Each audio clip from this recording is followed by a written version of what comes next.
que j'ai décidé de l'amener sur scène dans une conférence que j'ai organisée. Pourquoi il parle avec autant de mystère? C'est pas de l'ASMR, il parle un peu comme Puncholog. L'amour. 5 lettres qui peuvent anéantir, procurer des douleurs inimaginables, nous mettre dans des états que nous ne connaissions pas de nous-mêmes. Oui, je suis un hagal. C'est sa première vidéo. Oui, oui, je suis un hagal, je sais. Sperme dans les yeux, l'amour la tête aveuglée. Quelle douce mélodie. Il dépeigne cette sensation. Eh, c'est mon gars, Puncho. Tu regardes mes premières vidéos, c'est la même, frère. Tu regardes les premières vidéos de tout le monde, c'est la même. Au point où il avait l'impression que tout le monde le haïssait et donc il faisait pareil en retour. Samuel. J'estime pas la valeur d'une célébrité ou d'un mec qui a réussi plus qu'un autre. Bon, y a que MJ, même lui, hein. J'ai tout volé. J'ai tout volé, j'ai fait mieux. Non, ça va. Pas ouf la conférence. J'adore les enfants.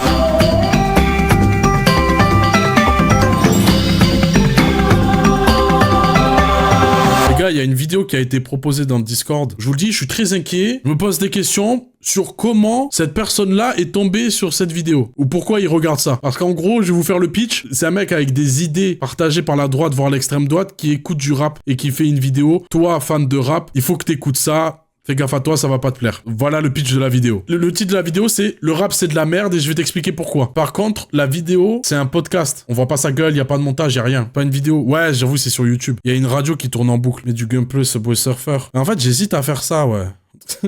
J'aurais bien joué à un jeu, mais j'ai pas de jeu auquel jouer. Oh, pique. Ah, j'avoue, ça peut changer. Aujourd'hui, podcast un peu spécial, puisque je vais vous parler de rap. Sur le rap, la section commentaires devient un véritable champ de bataille. Je reçois des messages... Le mec veut juste niquer sa vidéo. Juste, comment on fait pour drop des objets? Parce qu'à chaque fois que dans une vidéo ou dans un podcast, j'ai le malheur d'avoir des propos un peu critiques sur le rap, la section commentaires devient un véritable champ de bataille. Et je suis fier de vous, les frères. Je suis très très fier de vous. Merci. Merci de leur montrer, gros, si tu dis de la merde, on t'attrape, frère. Tu crois que tu vas parler du rap comme ça? Tu crois que tu peux dire ce que tu veux?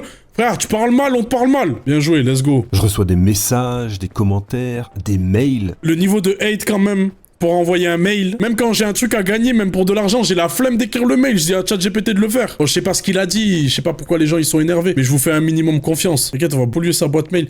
Eh les gars, trouvez son LinkedIn. C'est vous pour défendre le rap, comment ils sont trop déter, frère. Trouvez le LinkedIn, les frères. Même son Pinterest, on va l'envahir. Parfois bienveillant, parfois extrêmement hargneux, auquel je réponds, à moi non plus pas toujours très gentiment, c'est vrai. Et je sais que c'est une faute, mais si ce sujet m'agace autant, je sais pertinemment que je suis en train de défendre une évidence en disant ce que je dis. Nique les commentaires nazis, de nique les gens qui me disent que racistes, ce rap, nique tout c'est le parce que je ne monde, nique sa grand-mère Marine Le Pen, Jordan Bardella, va te faire foutre. Je vais tout faire pour éviter d'être désagréable, histoire d'essayer de faire en sorte que vous écoutiez mon message jusqu'au bout, afin de ne pas me faire dire des choses que je ne dis pas. Après, ça s'appelle le respect, tu vois, d'éviter d'être désagréable. Je sais pas, hein, j'ai pas commencé la vidéo en disant « Elle va niquer ta grand-mère la pute !» Tu vois, j'évite d'être désagréable. Le mieux que vous puissiez faire, c'est de regarder la vidéo jusqu'au bout, avant de commenter. Je vais pas le faire. Je vais bien réagir à chaque phrase que tu vas prononcer. Un jour, je suis tombé sur une vidéo de Pierre Desproges qui critiquait le rock. Ah, le rock. Le rock. Oui. J'aime mieux pas faire de commentaires, je vais être grossier. Oui, je n'aime pas le rock. Oui. Je supporte pas. La publicité. Enfin, ce qu'on appelle le rock depuis quelques années, c'est-à-dire où il y a des décérébrés à faune qui tapent sur des gamelles en croyant faire de la musique, en bramant dans des langues qui ne comprennent pas des mots imbéciles, je n'aime pas ça. Et ce passage-là, il m'a mis hors de moi. Normal. Critiquer le rock, pour moi, c'était un sacrilège. Ça venait forcément d'une personne qui n'y connaissait rien. Et cette phrase, je l'ai prise comme une attaque personnelle.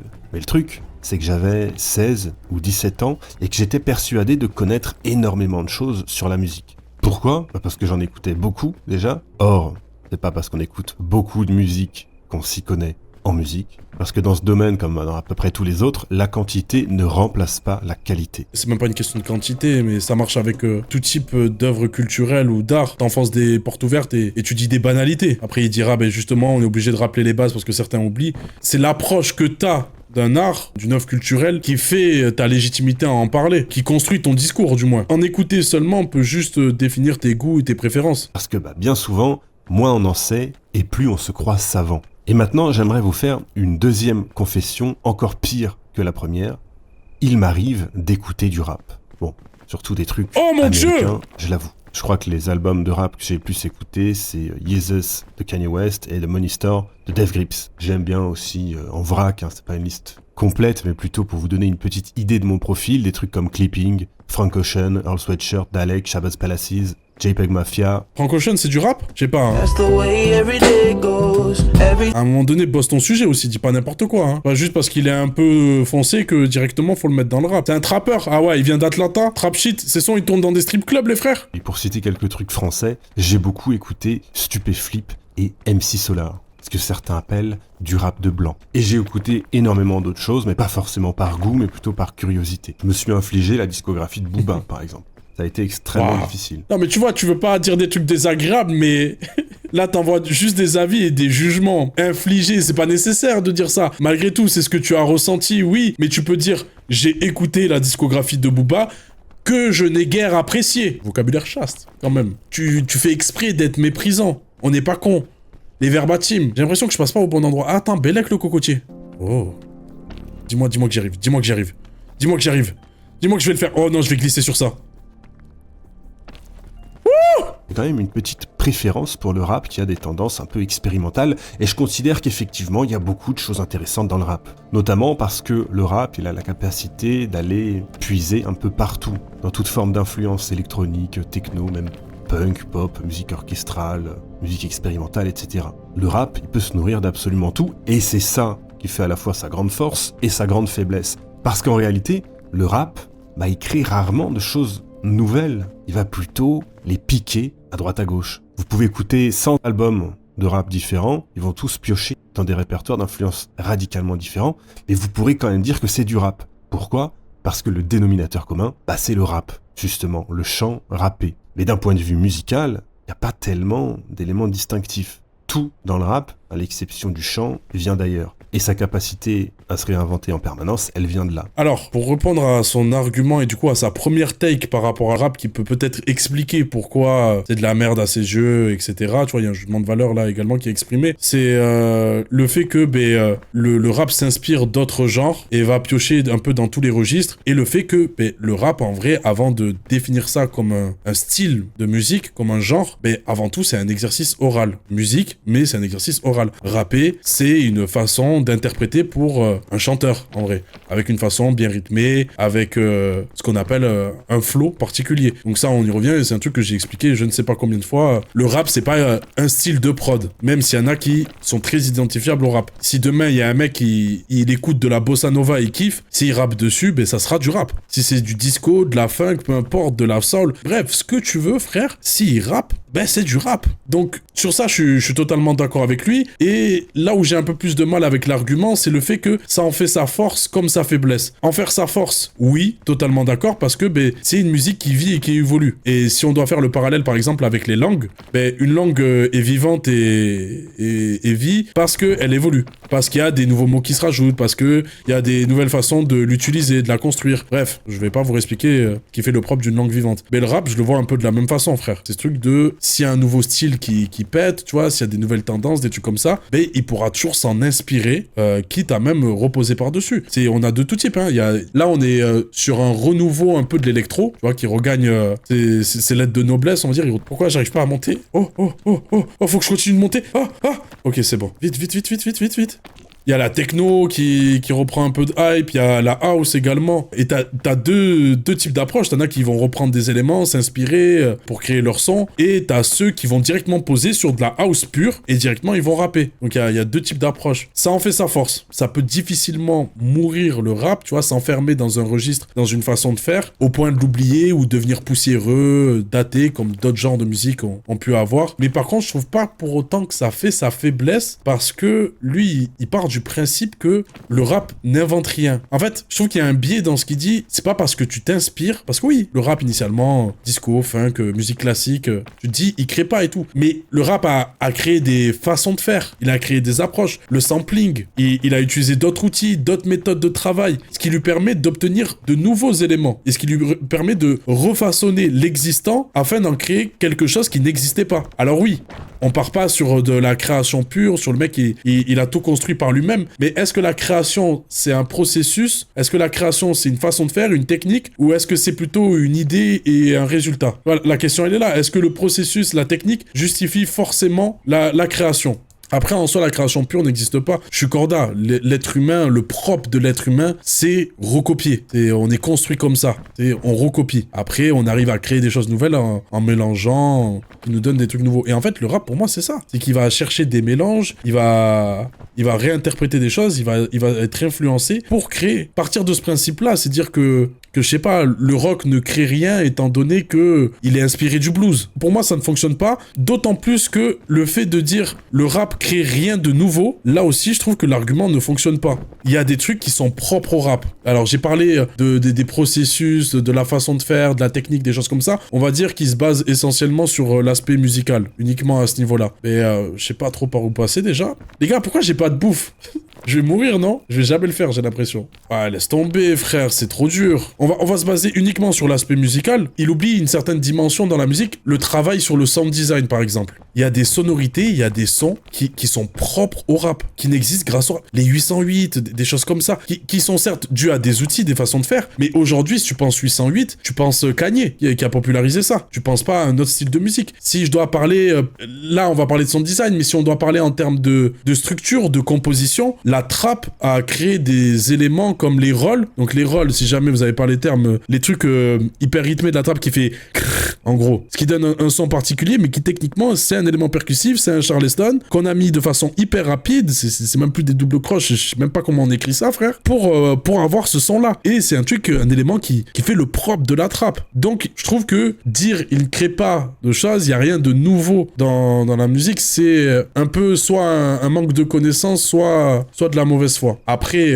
de dire que c'est pas aussi novateur et créateur que d'autres genres de musique comme le classique par exemple, oui, là ok, forcément frère. Alors on va pas tourner plus longtemps autour du pot, là c'était pour vous donner un petit peu mon profil en tant qu'auditeur, et vous avez vu le titre, donc vous êtes là pour savoir si le rap c'est de la merde, oui ou non. Et la réponse, c'est oui. Et non. Et pour vous expliquer pourquoi c'est oui et non, eh ben il va falloir diviser le rap en deux éléments distincts. Son aspect musical, la matière sonore elle-même donc, et son aspect culturel, c'est-à-dire à peu près tout ce qui l'entoure, la culture hip-hop au sens large. Ouais. Alors est-ce que sur le plan purement artistique, c'est de la merde? Eh ben non. D'ailleurs, je voulais avouer, j'écoute un petit peu de rap moi-même, parce que j'écoute vraiment de tout. Pourtant, il m'arrive parfois de rappeler une évidence qui semble choquer beaucoup de monde. Après, je suis pas raciste, j'ai un ami noir. On a entendu ce que t'écoutes, tu as toi-même avoué que tu apprécies le rap plus expérimental. Prétendre de là à dire que tu aimes cette musique et son esthétique dans sa globalité, c'est un peu fort et c'est un peu prétentieux. Justement, t'aimes le rap quand il s'en éloigne.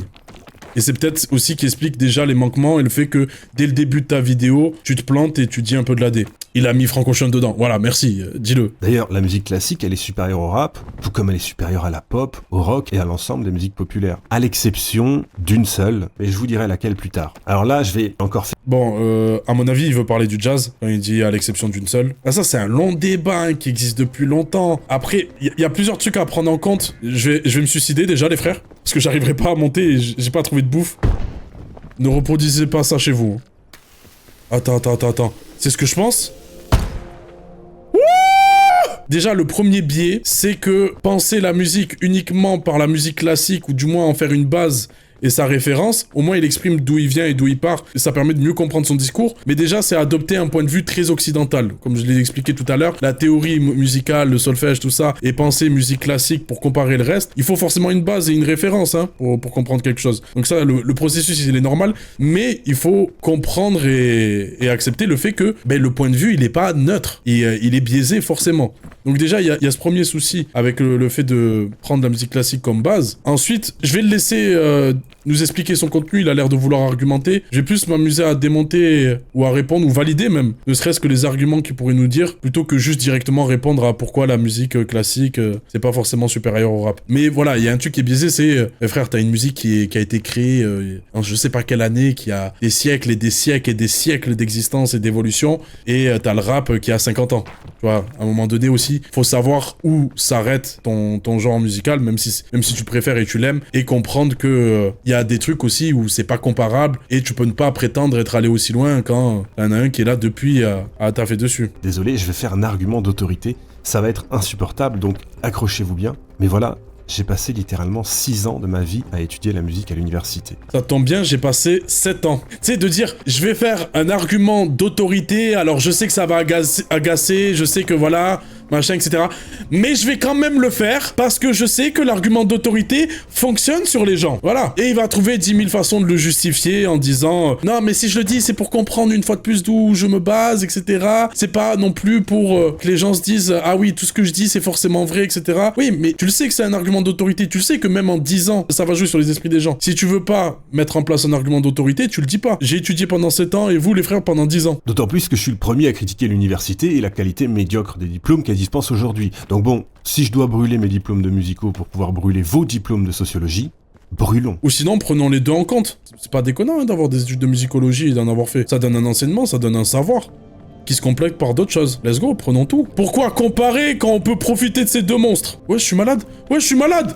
Je suis malade. Qu'est-ce qui se passe? Comme si il était totalement inconcevable pour des gens qui écoutent du rap qu'on puisse véritablement connaître la musique, en profondeur même, et pourtant dire que le rap, musicalement, à côté de la musique classique, c'est pauvre. Là, t'as pris un raccourci un peu. Personne a émis cette idée-là. Personne a dit que un sous-entendu comme quoi écouter du rap, on ne peut pas connaître la musique, des choses comme ça.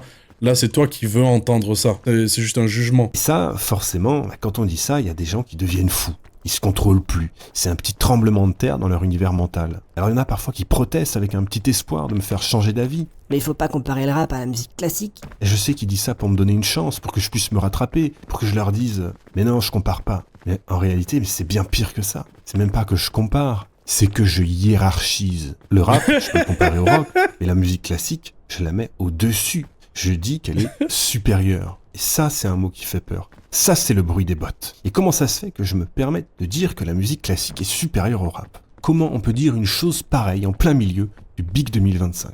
Et puis si ça se trouve, je me base sur des critères sociologiques pour faire du mépris de classe?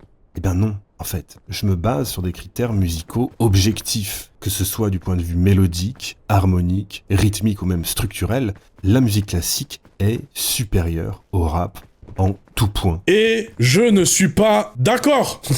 J'attendais le premier argument pour répondre. Je n'estime pas la musique classique supérieure au rap. Pourquoi? Tout simplement parce que, là on le voit, il isole l'aspect global d'un art, tout ce que incarne une musique, pour garder uniquement l'aspect musical. Donc il a dit harmonique, rythmique, etc. Et je trouve ça un peu dommage. Tu vois, on parle d'un art, etc.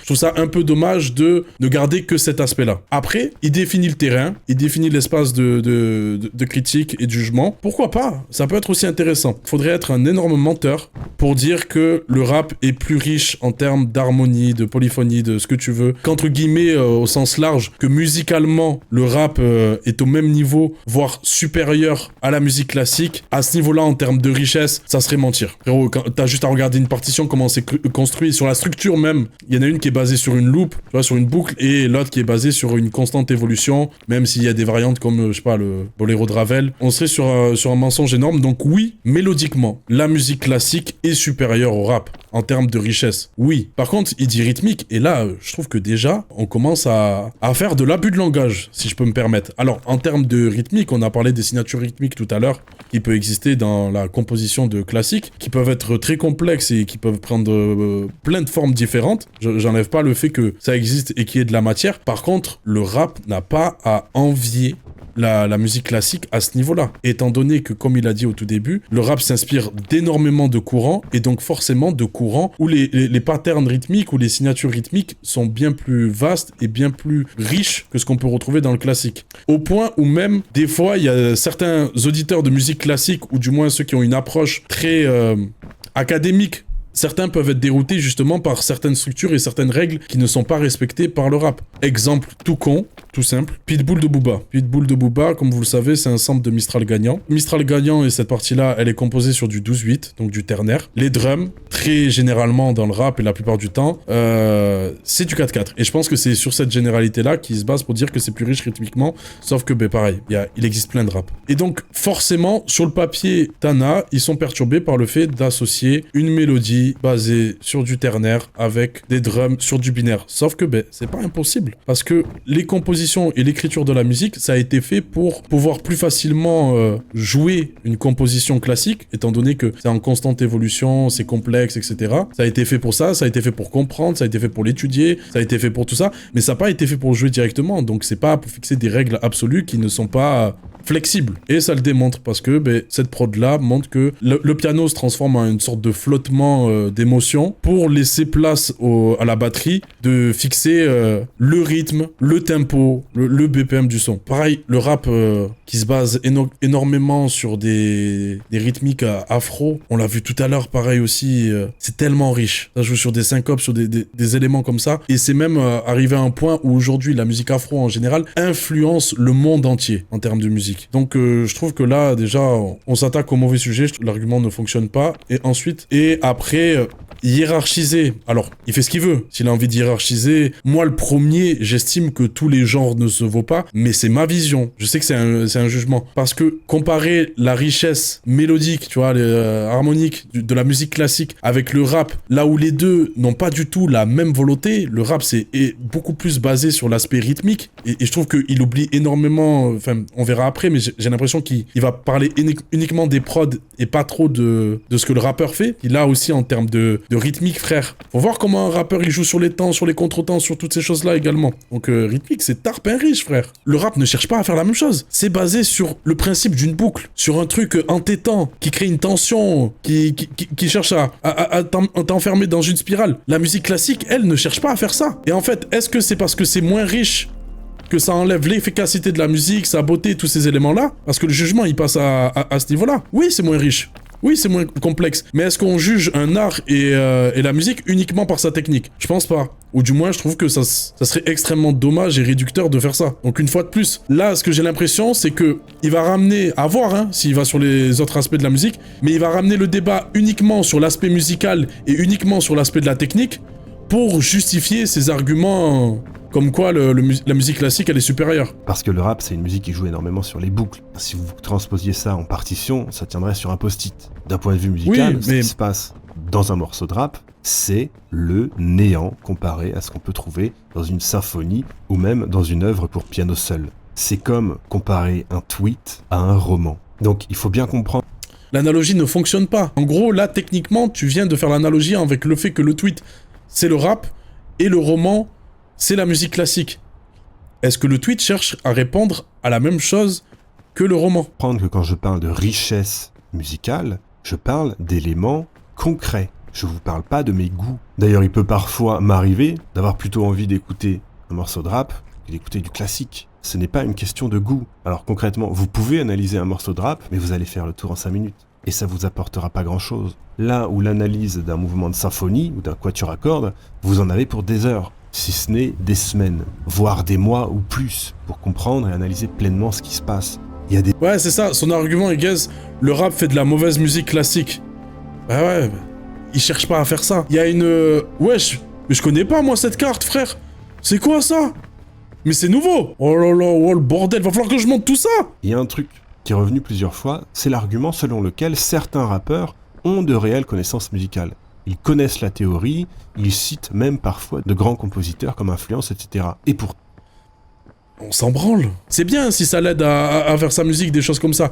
Oui, mais sur le papier, ce qui nous intéresse, c'est le résultat. C'est ce qu'on obtient au final. C'est ce qu'on comprend, c'est ce qu'on entend, c'est ce qu'on peut analyser. Pourtant, ils font du rap. Mais justement, en fait, allez leur poser la question à eux. Si ces rappeurs sont si érudits, qu'ils ont réellement une culture musicale, mais ils vous diront la même chose que moi. Parce que c'est indéniable. Ils vous diront que d'un point de vue purement musical, la musique classique est d'une richesse infiniment supérieure au rap. Et à l'ensemble des musiques populaires, même des musiques un peu virtuoses, comme ce qu'on peut trouver dans le rock progressif, le métal, les trucs comme ça. D'ailleurs, alors, il y a un truc, c'est qu'en musicologie, on divise la musique en 2 grandes catégories. D'un côté, la musique savante, et de l'autre, la musique populaire. Alors c'est vrai, c'est vraiment comme ça que c'est nommé. On parle justement en musique classique de structure savante. Après, est-ce qu'on ne peut pas remettre en question les mots qui ont été attribués à certaines époques par rapport à une musique? Et est-ce qu'on doit perpétuer les traditions? Est-ce que les traditions ont toujours du bon? Est-ce que les traditions ne doivent pas être mises en question? Je ne pense pas. Oui, on appelle ça comme ça. C'est pas forcément le terme le plus juste pour qualifier une musique qui est juste plus riche. Bah peut-être. En fait, lui, il a fait une division comme quoi le classique, c'est au-dessus de tout. Et que toutes les musiques populaires, que ça soit le rock, le rap, le métal, ce que tu veux, c'est forcément en dessous de la musique classique. Et ce qu'il prend comme argument, c'est la richesse et la technique. Et sauf que sur cet aspect-là, on est d'accord, mais il oublie d'autres aspects. J'ai cité tout à l'heure. Il y a des choses que le classique ne peut pas faire. Si vous voulez un exemple, si je dois aller sur l'argument de la technique, par exemple, dans la musique classique, il y a une étape qui est passée entre l'utilisation du clavecin et du piano forte, tu vois, qui a créé des Beethoven, des mecs comme ça. Et en fait, créer des outils plus forts permet aux artistes d'amener leur création encore plus loin sur des choses qui ne pensaient pas ou qui ne voyaient même pas forcément possible. Ça permet à ça, les outils plus forts. Et le rap, par exemple, avec le sampling et l'utilisation de DAW, donc les logiciels de musique type Fruity Loops, Ableton, tout ça, pareil, ce sont des outils forts qui permettent de faire des choses. Tout à l'heure, je parlais de sound design, par exemple. Ça permet de bosser sur ces aspects-là, là où les autres ne pourraient pas le faire. Une fois de plus, prends tous les aspects de la technique. Et ouais, c'est ça, c'est qu'en fait, une fois de plus, c'est un point de vue occidental, tu vois, de musique savante, etc. Est-ce qu'on peut pas remettre en question cet aspect-là? Je pense. Propagande marxiste depuis le berceau, consciemment ou pas d'ailleurs, et donc, à première vue, on a tendance à voir ça comme une horrible forme de mépris de classe insupportable. Il y aurait une différence entre le populaire et le savant. Et c'est honteux. Sauf que oui, on fait une différence, et pour des raisons très pragmatiques en réalité. La musique populaire, elle a toujours existé, et son point commun avec les musiques populaires actuelles, c'est que c'est généralement une musique qui n'est pas écrite. Alors pourquoi on dit que la musique populaire c'est une musique qui n'est pas écrite ? Déjà parce que pendant longtemps les gens ne savaient pas écrire, en plus ils n'avaient pas de quoi écrire, et de toute façon, il n'y avait pas besoin d'écrire cette musique. Pourquoi ? Parce que la musique populaire, ça a toujours été une musique relativement simple, avec des accords qui tournent, une mélodie par-dessus. Bref, c'est des musiques qu'on peut retenir très facilement et donc transmettre oralement. En fait, vraiment, ça va être très ennuyant si ton argumentation, elle se base uniquement sur ça, gros. Peut-être qu'il a envie de donner tous les détails et tous les aspects et tous les arguments par rapport à ça. Une fois de plus, si on doit parler de la richesse musicale du classique, oui, c'est au-dessus de plein de choses. Ouah, tout ça, l'eau! Ok. Alors que la musique de tradition savante, c'est une musique qui est tellement complexe que pour pouvoir la composer et puis la jouer, il fallait l'écrire, il n'y avait pas le choix. Parce que les capacités cérébrales de l'individu moyen n'étaient pas suffisantes pour retenir une telle complexité. D'ailleurs, quand vous allez voir un concert de musique classique, 3/4 du temps, les musiciens ont les partitions sous les yeux. Donc si vous voulez, quand je dis que la musique classique est plus riche, plus complexe, je ne me base pas sur un ressenti.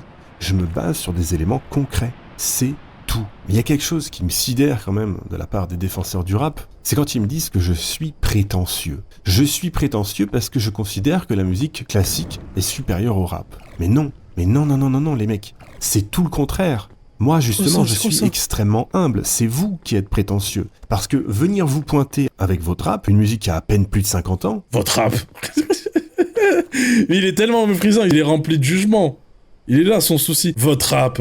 Vous êtes prétentieux. Il y a une différence en dire vous êtes prétentieux et vous êtes dans l'erreur. Et vous permettre de la placer à l'égal d'une tradition musicale plusieurs fois centenaire, riche d'œuvres qui ont traversé les siècles, qui n'ont pas pris une ride, des œuvres qu'on étudie encore aujourd'hui, qu'on joue encore aujourd'hui, des œuvres intemporelles dont tous les spécialistes ont pu reconnaître la richesse. Je suis désolé, mais qui c'est qui pète plus haut que son cul ici ? T'as parlé d'arguments d'autorité. Là, une fois de plus, c'est un argument d'autorité utilisé pour la musique. Les gars, ça date pas d'aujourd'hui. Il revient de loin. Je suis plus vieux que toi, tu dois me respecter. Parle-nous de la richesse, explique-nous sa complexité. Ça, oui, mais dire juste parce qu'il est plus vieux, c'est comme un connard qui te dit c'est moi qui ai raison, j'ai 50 ans, toi t'as 20 ans. Celui qui a l'humilité de reconnaître le génie, ou celui qui veut faire du rap l'égal d'œuvres qui ont traversé les siècles. Ça, c'est prétentieux. J'avais dit que j'allais essayer d'éviter d'être désagréable, mais... je suis désolé, je suis obligé de vous le dire, c'est une prétention qui ne peut être motivée que par l'ignorance. Et toi, ton ignorance, c'est de ramener... En fait, vraiment, t'as ramené le sujet sur la technique, et donc du coup, tu penses tromper les esprits sur le fait que t'as redéfini le référentiel dans lequel on juge de la musique en enlevant tous ces aspects. C'est-à-dire que, oui, il y a l'analyse musicale, mais il y a l'analyse esthétique, il y a l'analyse culturelle, il y a tous ces éléments-là à prendre en compte, et je vais mourir. Et toi, tu bases ton analyse que sur ça, comme si tu en parlais en général de la musique. C'est pareil, tu parles du rap alors que tu en connais qu'une certaine esthétique. Le souci, il est là. On a un minimum de connaissances musicales, on ne peut pas sortir des aberrations pareilles, c'est pas possible. Et là, vous vous demandez peut-être comment c'est possible que je vous dise que j'écoute du rap, et puis ensuite vous en dire autant de mal. Mais parce qu'en réalité, j'en ai pas dit de mal. Pas encore. Là, pour l'instant, j'ai juste fait un constat froid. Moi, en réalité, ce que j'écoute le plus, c'est du rock. En fait, le problème, c'est t'en as pas dit de mal. En vrai, là, il a dit des faits. Le problème, c'est que tu t'exprimes mal. Et j'écoute vraiment des trucs de dégénérés, des fois. Des trucs que vous trouveriez parfaitement inaudibles. D'ailleurs, j'ai totalement abandonné l'idée de partager mes goûts musicaux avec d'autres. Quel est l'intérêt de dire que t'écoutes des trucs de dégénérés et des trucs parfaitement inaudibles quand le sujet est de parler du rap? Pourquoi t'as besoin de préciser qu'il y a des trucs inaudibles et dégénérés et que t'es à un point où tellement tu digues et tu comprends la musique que tu ne cherches même plus forcément à les partager tellement tu sais que les gens vont pas être capables de comprendre ou apprécier ce que t'écoutes. À part te donner une position de mec hyper ouvert, hyper curieux de ce qu'il écoute, tu fais quoi? Et pourquoi aller jusqu'à la dégénérescence? Crazy lover. Ah, les gars, moi j'aime pas ce genre d'idée là. Je dis le plus grand danger d'internet c'est tu t'exprimes bien, même pas t'as une bonne caméra, tu t'exprimes bien, t'as une bonne qualité de son, tu peux convaincre trop de monde. Il y a plein de gens qui doivent écouter, ils se disent bah ouais il a raison, hein. Ça marchera pas comme ça frère. Et franchement, si vous saviez ce que j'écoute parfois, vous vous désabonneriez. Et c'est une musique que j'aime de tout mon cœur, et pourtant, malgré tout l'amour que j'ai pour cette musique, je n'ai aucun mal à reconnaître qu'elle est musicalement inférieure à la musique classique.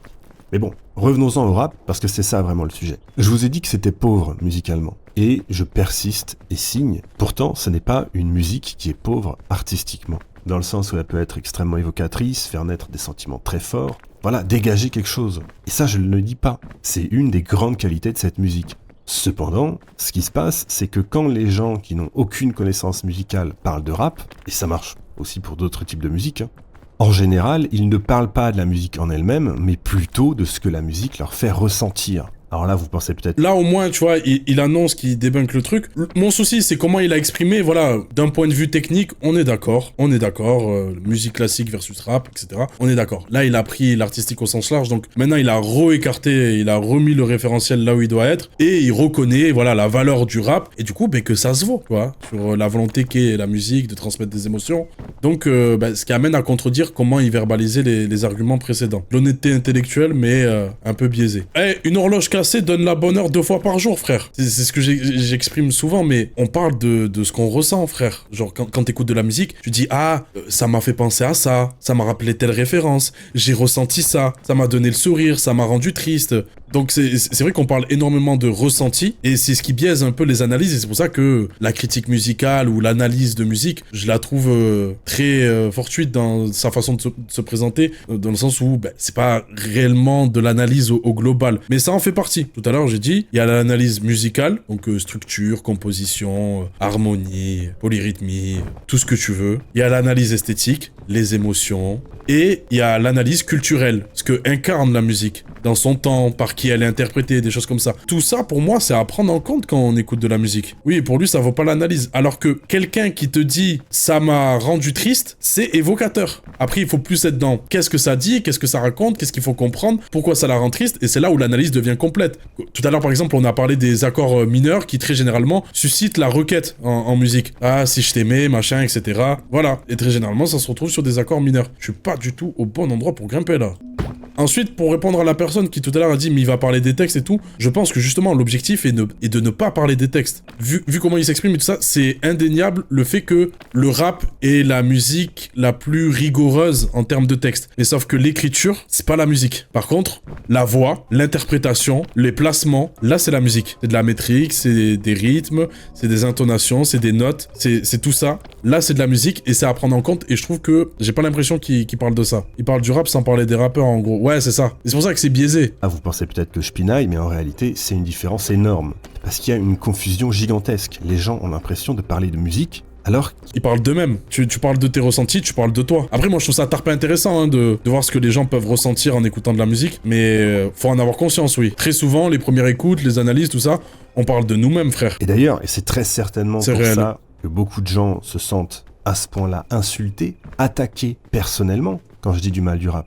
Parce qu'ils n'arrivent pas à mettre de distance entre cette musique et leurs affects. Et ça, c'est une relation qui n'est pas saine. Et si j'étais taquin et désagréable, je dirais même que c'est une réaction d'adolescent. Mais j'ai dit que je serais pas désagréable. Alors, ça me fait chier parce que je suis un peu d'accord. Ça me fait chier. Après, une fois de plus, une horloge cassée donne la bonne heure 2 fois par jour. Mais je suis d'accord avec la take, je l'ai déjà dit. Si la musique t'a touché d'une certaine façon, très souvent, l'appréciation de la musique, ça passe par le ressenti. Et donc, en fait, c'est comme si tu les critiquais eux-mêmes. Parce que, si cette musique, elle te rend heureux, je sais pas, tu vois, par effet de catharsis, par exemple, du coup, c'est comme si tu lui reprochais ou que tu critiquais le fait qu'il soit heureux en l'écoutant, le fait qu'il puisse être heureux, que ça puisse le rendre heureux. Tu vois, c'est comme si tu disais, t'es con, en fait. Tu t'expliques à un fan de Beya, ouais, ça va être compliqué. Donc, je suis d'accord avec lui que ça, c'est très généralement comme ça. Après, pas besoin de parler uniquement de ça par rapport au rap. C'est vrai avec tout. Le problème est là, en fait, dans ce qu'il dit. C'est que demain, je viens de voir, tu vas te sentir touché et critiqué. Tu peux pas le nier. Tu peux pas enlever l'affect et le ressenti que t'as par rapport à une œuvre. Donc, c'est normal pour tout le monde, c'est normal pour tout type de musique, c'est normal pour un film, une fois de plus, n'importe quel art et n'importe quel objet culturel. Donc, le préciser uniquement le rap, c'est un peu comme pointer du doigt un public qui serait plus puéril qu'un autre. Alors que c'est le cas partout, c'est juste humain comme sentiment. Ouais, c'est pas du tout propre au rap, les arguments. Et en plus, il se permet à la fin de dire c'est un manque de maturité ou je sais pas quoi, ou c'est une réaction de gamin, un truc comme ça. Si j'étais un peu taquin, je dirais ça. Une fois de plus, tu l'as dit, c'est le jeu. Mais voilà, tu veux être méprisant. Tu veux insulter, tu veux te montrer insultant, tu veux tout ça. C'est sa volonté. Je le précise si jamais, parce qu'il y a des gens, il suffit qu'on dise au début d'une vidéo je ne suis pas ça pour qu'ils y croient alors que ça y est dedans, parce qu'ils sont d'accord avec les avis. Et quand on parle de musique, connaître la théorie et le vocabulaire, ça aide à produire des discours beaucoup plus riches et beaucoup plus profonds que vous pourriez le faire sans ces connaissances musicales. Jugement profond, pas forcément. Il y a de la profondeur à amener également sur l'analyse esthétique et sur le culturel. C'est pas parce que c'est ta base de connaissances que c'est forcément plus profond que les autres. Ça amène une dimension, il y a de la profondeur à amener, mais sur d'autres aspects, il y a de la profondeur à avoir. Là, ça montre juste que t'as des jugements pour qu'ils crevent. Parle normal, frère. J'essayerai de m'améliorer, de pas faire des erreurs. Mais si je dis si j'aurais, c'est parce que j'écoutais Sniper. Ah, la musique d'illettré! Pour certains, le simple fait de dire ça, c'est déjà être pédant, c'est déjà être prétentieux, élitiste, et c'est déjà du mépris de classe. D'ailleurs, ce constat, il concerne à peu près tous les genres musicaux, pas que le rap. La seule exception, globalement, c'est les métalleux, qui sont souvent des gens très instruits musicalement. Ce qui leur permet d'ailleurs d'avoir une réelle distance avec la musique qu'ils écoutent. Bref, tout le monde n'a pas cette curiosité-là. Et en général, plutôt que des... Oui, mais ça en est en fait. Ça en est du mépris, forcément. En fait, tu peux pas dissocier la musique de tout. Si tu veux parler uniquement d'arguments musicaux et dire, voilà, plus riche, technique, machin, etc. Oui, une fois de plus, oui, tu tournes en rond, putain. Oui.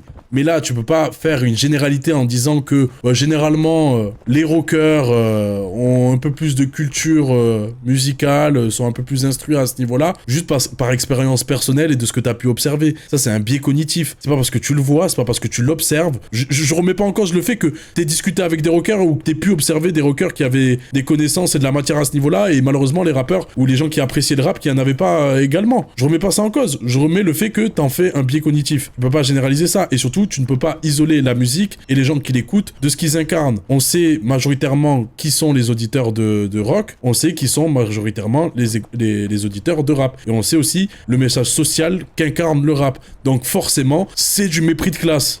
Peut-être même teinté de racisme. Oui, il faut le dire. Nizos qui écoute des rappeurs de merde au lieu d'écouter des symphonies genre la 3ème de Nikolai Anderson ou Inegar. D'essayer de s'élever, d'apprendre, le réflexe va plutôt être de dire non, mais moi, mes réflexions personnelles basées sur mes émotions ont la même valeur, si ce n'est plus, que celle de celui qui se base sur ses connaissances en théorie musicale. Ou bien, dit plus simplement, il n'y a pas besoin de connaissances pour apprécier la musique. Oui, c'est justement ça qui est incroyable, hein, mais... Mais enfin, sérieusement, pensez que le discours qu'on va pouvoir avoir en se basant uniquement sur nos émotions a la même valeur que celui de l'érudit qui sait lire la musique, qui comprend ce qui se passe, qui a des connaissances et une qualité d'écoute infiniment supérieure, c'est grave. Et quand je vous dis l'érudit, c'est pas moi, calmez-vous. Moi je suis loin d'être un érudit, j'en sais simplement suffisamment pour être humble, justement, et savoir qu'en fin de compte, devant l'immensité de la chose... Et moi, justement, je l'emmerde l'érudit. Je l'emmerde le scientifique de la musique. C'est pas des maths, contrairement à ce que les particiens ont voulu me dire. C'est de l'art. J'ai pas besoin de tout ça pour l'apprécier, la vivre, la comprendre, l'entendre. J'ai pas besoin de tout ça. Ça, c'est une vision très scolaire, très académique et très occidentale, une fois de plus. Mais ça va pas te plaire si on te le dit. Parce que les blancs n'aiment pas qu'on les ramène au fait qu'ils soient blancs. Une fois de plus, tu l'as dit toi-même, ton point de vue est construit, vient d'un endroit. Ce n'est pas neutre ce que tu dis. Moi, justement, je vais voir le mec, l'élitiste, celui qui connaît, qui a le savoir, qui a eu le temps, la chance de pouvoir apprendre et comprendre cette musique, et je lui dis, tu sais quoi, je sais rien, et j'en fais quand même, et je l'apprécie quand même. Et le rap, c'est un peu ça aussi à la base, le message. T'enlèves la dimension sociale ça te regarde. Moi, je décide de pas l'enlever. C'est clairement une réponse en mode, on va quand même faire de la musique. C'est clairement de, regarde, on reprend tes musiques, mais on le fait comme nous, on veut l'entendre. Ah, mais c'est forcément bourgeois comme vision. Qui a transmis ces codes-là? Qui a voulu gatekeep certaines choses? Bon, en tout cas, on connaîtra bien la montagne 1. Hein. C'est l'art qui est à la fois le plus accessible qui soit, parce que, justement, il fait ressentir beaucoup de choses très fort, très facilement, mais d'un autre côté, c'est l'art le plus complexe et le plus difficile à appréhender qui soit, parce que contrairement à tous les autres, il nécessite de maîtriser tout un langage, d'apprendre toute une langue, le solfège, les notes, les accords, le rythme, pour pouvoir pleinement l'analyser et le comprendre. Et cet apprentissage-là, il prend énormément de temps. Et là d'ailleurs, ça c'est un autre argument qui revient, et qui est totalement l'inverse de celui que je vous ai donné plus tôt, c'est l'argument selon lequel beaucoup de rappeurs et de beatmakers font de la musique sans avoir vraiment de connaissances, ni savoir lire la musique, ni quoi que ce soit. Et effectivement. Mais d'ailleurs, on peut pas deviner simplement en écoutant leur musique lequel a des connaissances théoriques, lequel n'en a pas. Pourquoi ? Tout simplement parce que la différence n'est pas assez marquée. Alors que quelqu'un qui compose des pièces pour orchestre, ou même pour un quatuor ou un trio, vous pouvez être à peu près sûr qu'il a des connaissances théoriques, qu'il sait lire la musique, par exemple. Non, c'est un jugement de valeur une fois de plus. En fait, du fait que techniquement et que forcément il y a nécessité d'écrire des partitions pour pouvoir rejouer et interpréter, t'oublies l'aspect improvisation et création. Est-ce qu'initialement le mec qui compose et qui joue se base uniquement sur la théorie? Est-ce que il y a eu la théorie avant de faire de la musique? Non, forcément, il y a la création avant tout. Il y a l'imagination, il y a l'interprétation de chacun, il y a la vision, il y a tous ces éléments-là. Mais le rap n'y échappe pas. Il peut avoir autant un mec qui, pour faire une loupe, va replacer toute sa théorie. Par exemple, Naskid, quand on le voit composer sur Twitch, etc., il peut mettre la théorie musicale qu'il connaît et t'expliquer pourquoi là il va faire ça, pourquoi il va jouer telle note, etc. Et t'as ceux qui ont pas besoin de ça et qui vont le faire au ressenti. C'est la beauté de la musique en fait. Je sais pas pourquoi. Une fois de plus, hein, on a fait de la théorie musicale pour la comprendre et pour, comme tu dis, pour l'analyser, pour écrire des partitions, pour nous faciliter le fait de rejouer des morceaux, les interpréter, des choses comme ça. On l'a pas fait pour créer. Justement, c'est en fonction de la création que la théorie musicale va évoluer et pas l'inverse. D'ailleurs, à mon sens, le rap, comme beaucoup de musique populaire, c'est plus proche des arts plastiques que de la musique. Dans le sens où la manière d'appréhender les sons, les matériaux sonores, c'est pas la manière d'un musicien, mais plutôt celle d'un plasticien qui viendrait sculpter, manipuler, découper, coller la matière sonore. Et c'est pas une insulte. Je suis sûr qu'il y a des gens, s'ils entendent ça, des gens qui font du rap, ils pourraient tout à fait se reconnaître dans ce que je dis.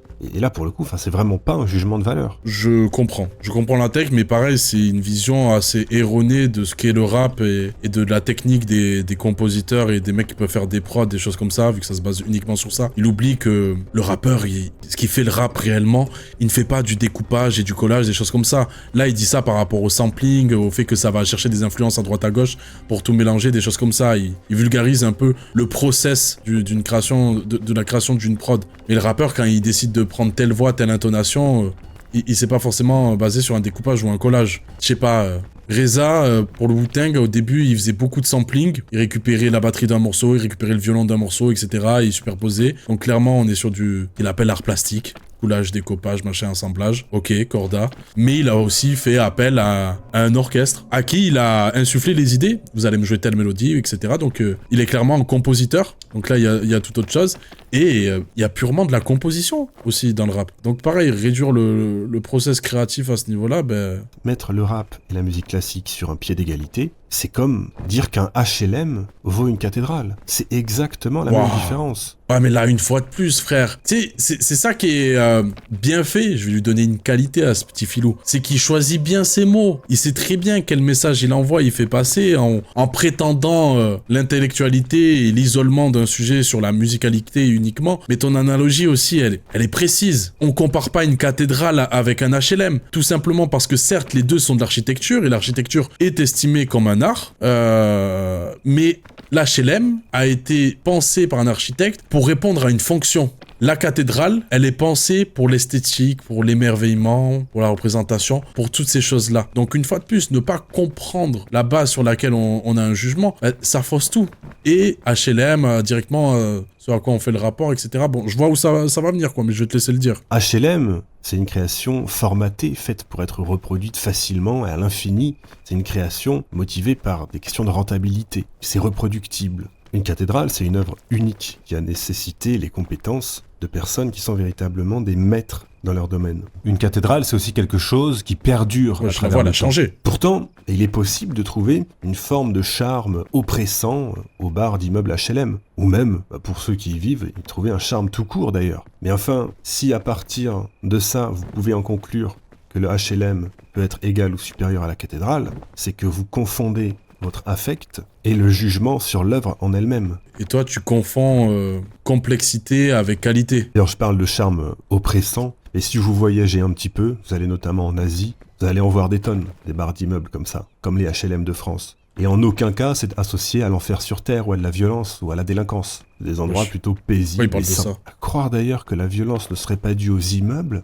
mais à ceux qui habitent dedans. Mais enfin, on va pas s'égarer, on va pas partir là-dessus. Fallait bien qu'il parte en couille bien comme il faut à un moment donné. Fallait qu'il envoie... Vas-y, c'est bon, on va sortir les vrais mots là. La violence n'est pas propre à... n'est pas quelque chose d'inné dans une personne, n'est pas propre à une personne directement. Donc dire que ce ne sont pas les bâtiments qui sont responsables de la violence, essentialisme, directement.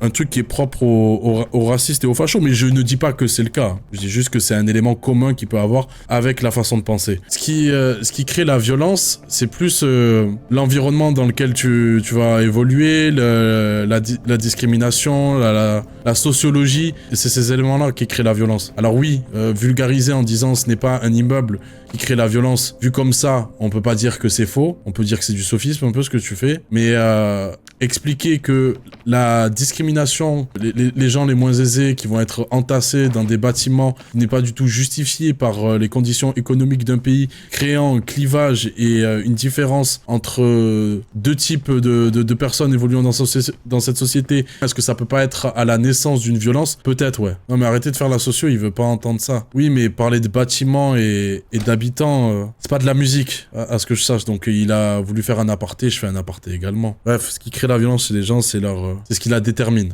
La violence, elle est déterminée par des conditions de vie, par une discrimination, par des actes. La violence peut être aussi une réponse à certaines choses. La violence pure et directe, généralement quand on t'oblige pas à être violent, aucun humain n'est destiné à faire ça. Et d'autant plus, prendre l'exemple, une fois de plus, hein, c'est précis, prendre l'exemple des HLM pour parler de la violence à l'intérieur, on sait qui habite dans des HLM majoritairement, ce n'est pas un hasard, on se doute très bien de l'idée que tu cherches à faire passer. Et c'est là où est le problème en fait de ce que tu dis. Dire que directement la violence est dans les personnes qui vivent dans ces bâtiments, c'est dire que, je sais pas, les Arabes et les Noirs, ils sont tous violents. J'ai pris un raccourci? Non. Bon alors, maintenant, on va pouvoir vraiment passer à ce que je reproche au rap. Parce que, bon, vous l'avez compris, enfin j'espère que je suis peut-être critique, mais j'ai rien contre le rap en tant que matière sonore.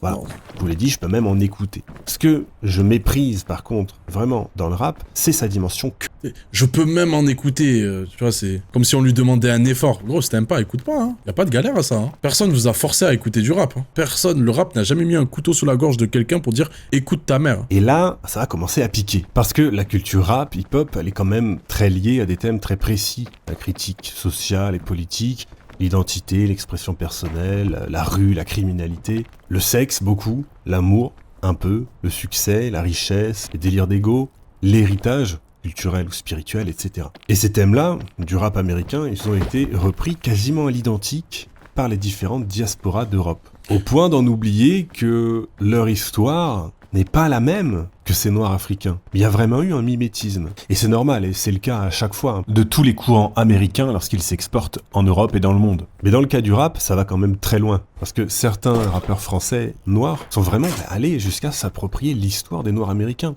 Comme si c'était l'histoire de leurs grands-parents. C'est le cas de Booba, par exemple. Ce qui n'a strictement aucun sens, hein, puisque les Noirs qui vivent en France, ils n'ont pas connu la persécution sur le sol français. Et surtout, leurs ancêtres, statistiquement, ils ont plus de chances d'avoir été des marchands d'esclaves que des esclaves. Et quand un courant musical devient aussi populaire, les idées qui sont rattachées finissent par se répandre. Et ça a fini par conduire les Noirs aux États-Unis et les descendants d'immigrés de France et d'Europe à romantiser certaines choses. Waouh, putain, c'est là où la vidéo devient problématique. Mais attendez, hein, quand il a divisé en deux, il y a l'approche musicale et il y a l'approche culturelle. Je le sentais pas trop. Je sentais que c'était pas là où il était plus en place, le frérot. Il a dit, il a fait 7 ans d'études de musicologie, il a pas vécu 7 ans, en fait, dans ce monde. Putain, parce que autant le début, tu vois, d'estimer la musique classique comme au-dessus de tout et tout ça, je trouve que c'est un jugement biaisé, mais c'est le sien. C'est pas grave, tu vois. Estimer que la musique classique, elle est supérieure à tes yeux, ça te concerne toi uniquement, tu l'imposes pas à tout le monde, des choses comme ça, eh ben y a rien. Par contre, déjà, t'as résumé les thèmes du rap qui sont plus complexes que ce que tu veux dire, mais bon, t'en as fait un stéréotype et les thèmes principaux, qui sont vrais, hein, c'est des thèmes abordés, mais en même temps, le rap apporte tellement de thèmes. Il y a du rap sur l'écologie, quoi, mais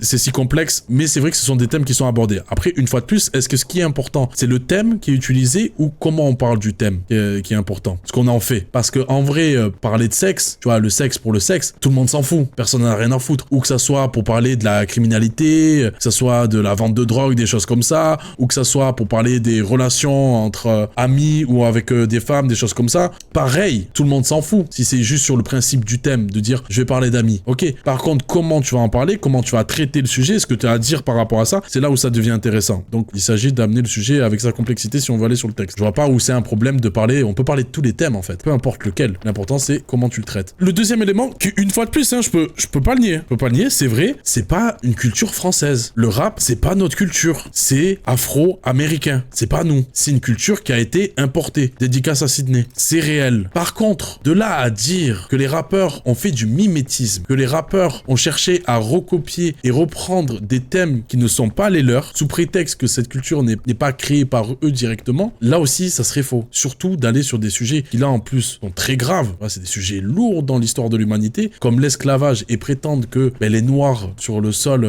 français métropolitain ne connaissent pas l'esclavage pour la plupart, et même prétendre qu'ils seraient potentiellement des ancêtres de vendeurs d'esclaves, là aussi, c'est une vision hyper erronée de l'histoire et très occidentale. Je sais pas, à un moment donné, on sait que l'histoire, pas une vérité absolue, ça dépend de par qui elle est racontée. Oui, directement sur le sol français, c'est pas là où l'esclavage a été le plus présent, pour pas dire qu'il n'a pas existé, même si on peut parler des enfants de la Creuse, c'est quand même une version assez moderne de ce que a pu être l'esclavage, mais a été beaucoup plus présent, si on doit parler uniquement en sol français, dans les terres qui sont colonisées. Et c'est de ça dont vont parler les rappeurs, en fait. Ils vont beaucoup plus parler de la colonisation que de l'esclavage directement, mais également aussi de l'esclavage, des racines de l'histoire. Une fois de plus, est-ce que les rappeurs ont besoin de vivre quelque chose ou ont besoin d'une légitimité, d'une crédibilité, du fait de dire oui, moi je suis un ancien d'esclave pour parler d'un sujet? Je pense pas. J'attends pas de Scorsese qu'il ait vraiment braqué des banques, qu'il ait vraiment buté des gens pour me faire un film de gangster. Donc je trouve ça très con aussi d'aller sur ce biais-là. Beaucoup de jeunes se font avoir par l'argument de crédibilité dans la musique, pour le fait que c'est vrai et réel. Je trouve ça très bête d'une vidéo qui se prétend intellectuelle et qui prétend vouloir se poser pour réfléchir un peu sur la musique et le rap, et de ne pas rappeler que justement, il faut pas se faire avoir par cet argument de crédibilité. En gros, je viens de te traiter de con. Enfin, je pourrais dire que t'es con, mais c'est pas ce que je veux prétendre. Je pense que c'est plus un oubli, bien évidemment. Donc l'esclavage est bien réel pour les personnes, les Noirs sur le sol français. L'esclavage a existé dans l'Afrique, dans les dom-toms, en Martinique, à La Réunion, bref, un peu partout. C'est une réalité qui est commune parmi tout ce qui est le peuple, parmi tout le peuple noir. Donc forcément, c'est pour ça qu'ils vont aussi être touchés par le rap et réutiliser cette musique, et que tu peux y voir de l'appropriation alors que il y a juste des vecteurs communs. Et justement, là où le rap, par exemple, français et américain ne cherche pas à voler la culture d'un autre parce que c'est pas la sienne, tout simplement, dans le rap quinri, il y a aucun problème à dire qu'on prend de la coke. En France, c'est tabou, la coke, c'est mal vu. On peut dire qu'on fume un joint, on dit pas qu'on fume de la coke parce que c'est ringard, c'est pour les riches, c'est pour les blancs, c'est pour machin. Il y a plein de stéréotypes et de préjugés sociaux par rapport à ça. Du coup, on le dit pas. Voilà, on va sucer les quinri, mais pas au point de reprendre non plus tout ce qu'ils disent. Je sais pas, frère, c'est une dinguerie quand même.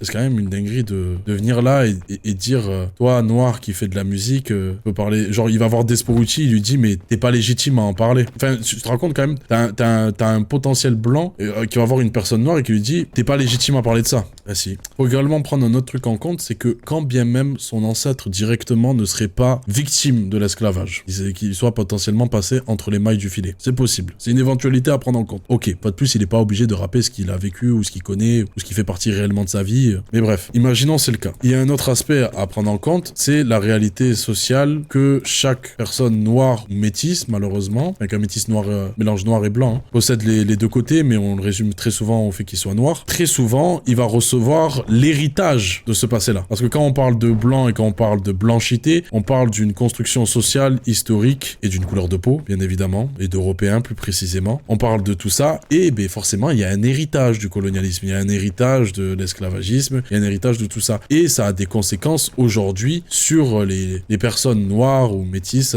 ayant des racines noires. Parce qu'on va leur faire ressentir, on va leur rappeler ça, qui va créer ce qu'on appelle le blues du fils d'immigré, le cafard de cette personne descendant d'esclaves, le blues du noir, on peut dire également. Donc c'est pas son histoire propre, certes il a pas vécu, ça ne veut pas dire que ça le touche pas pour autant. Bref, si t'as des arguments de merde encore comme ça, continue, me fait un plaisir d'y répondre. Et quand un courant musical devient aussi populaire, les idées qui sont rattachées finissent par se répandre. Et ça a fini par conduire les Noirs aux États-Unis et les descendants d'immigrés de France et d'Europe à romantiser certaines choses, et notamment la pauvreté, la galère, la violence. Tout comme les Blancs ont beaucoup romantisé la dépression, la tristesse, l'autodestruction à travers le rock. Alors c'est pas parce que tu tires une balle dans les deux camps que ça va fonctionner. Une fois de plus, j'entends cet argument à tout va sur la romantisation de la criminalité, de la délinquance, des choses comme ça. Il faut m'expliquer à quel moment c'est romantisé. À quel moment les rappeurs romantisent ça. Et là, une fois de plus, je pense que certaines personnes cherchent à oublier l'aspect artistique d'une musique et de ce qu'elle cherche à faire. Et je pense qu'on cherche à oublier que l'art, comme tout autre objet culturel, cherche à faire passer des messages, cherche à transmettre quelque chose de façon complexe ou non. Et je vais prendre un exemple con, par exemple, je sais pas, le rap est capitaliste. Le rap cherche à romantiser le fait d'obtenir de l'argent et d'avoir de l'argent, énormément d'argent, des liasses et des liasses, des quichetas, des choses comme ça. Mais est-ce que c'est forcément quelque chose qui romantise? Ou plutôt, la personne qui voit une sorte de romantisation de cet aspect-là, est-ce que c'est pas lui qui veut le comprendre comme ça? Je vais prendre un exemple hyper populaire que t'as forcément entendu, comme ça je te perds pas trop, parce qu'imagine je te mets à te parler de rap comme un mec qui connaît et qui écoute vraiment du rap, ça va être galère, t'inquiète, tu vas suivre. Fade Up de Hamza et SCH. Le refrain, on a cette phrase, j'ai passé toute la night à compter mon oseille. Clairement, on pourrait avoir une personne qui dit, il romantise le fait d'avoir de l'argent, potentiellement comment il a eu cet argent. On entend un couplet d'SCH où il parle de drive-by, des choses comme ça. Romantisation, glamourisation de la criminalité, du meurtre, des choses comme ça. Ça, c'est l'analyse premier degré, c'est l'analyse bête, c'est l'analyse d'une personne qui n'a pas forcément cherché à comprendre la musique dans toute sa globalité. Je pense que t'es pas comme ça, parce que justement, tu t'es permis de juger le fait que les gens ne comprennent pas la musique parce qu'ils n'ont pas ce qu'il faut. Ils n'ont pas les connaissances en musicologie leur permettant de juger cet aspect-là. Ça, c'est ce qu'ils disent. Sauf que le piano qui joue en même temps est sur des accords mineurs et renvoyant une mélancolie réelle. Personne n'écoute la prod de Fade Up en se disant que c'est positif, en se disant que c'est une mélodie faite pour pique-niquer. Alors, le contraste permet d'amener un son qui va ambiancer tout le monde. Là, c'est la magie de la musique. Si je dis que Stromae, c'est la même chose qu'il proposait, ce contraste entre triste et dansant, je pense que personne viendra me le reprocher, parce que là, une fois de plus, on prend des éléments rythmiques en compte. Mais du coup, le fait de dire qu'il passe toute sa nuit à recompter l'oseille sur un piano qui nous dresse un décor triste, est-ce qu'en fait, il est en train de glamouriser l'argent? Est-ce qu'il est en train de glamouriser le fait qu'il passe sa vie à bosser sur sa musique et du coup, à avoir un max d'oseille? Ou est-ce qu'au contraire, il cherche pas plutôt à amener le côté destructeur de ça, le côté cyclique de cette chose-là, étant donné qu'on est sur un sample qui tourne en boucle? Là est l'analyse, du coup, très intéressante, celle qui est basée sur les éléments de musique, celle qui est basée sur l'esthétique, sur les émotions, sur ces choses-là, et ensuite sur l'élément culturel. Et là, t'as une analyse complète. Je dirais que peut-être t'arriveras à faire ça, un jour. Là, je te le dis directement, je le sous-entends pas. Et comme je vous l'ai dit plus tôt, il y a rarement une véritable prise de recul de la part des gens qui écoutent du rap. Et ce qui se passe, c'est qu'à force de styliser la dénonciation de la violence, de la vie difficile dans les quartiers, etc., ils ont fini par rendre ce qu'ils dénonçaient enviable. C'est le syndrome Scarface, un film qui était à la base pensé pour dénoncer la criminalité, la mafia, etc., et qui finalement, lorsqu'il a été montré à un public peu éduqué, a eu l'effet totalement inverse. Waouh, peu éduqué! Je pense que déjà, le film Scarface cherche à envoyer un message bien plus complexe que dénoncer tout simplement la criminalité.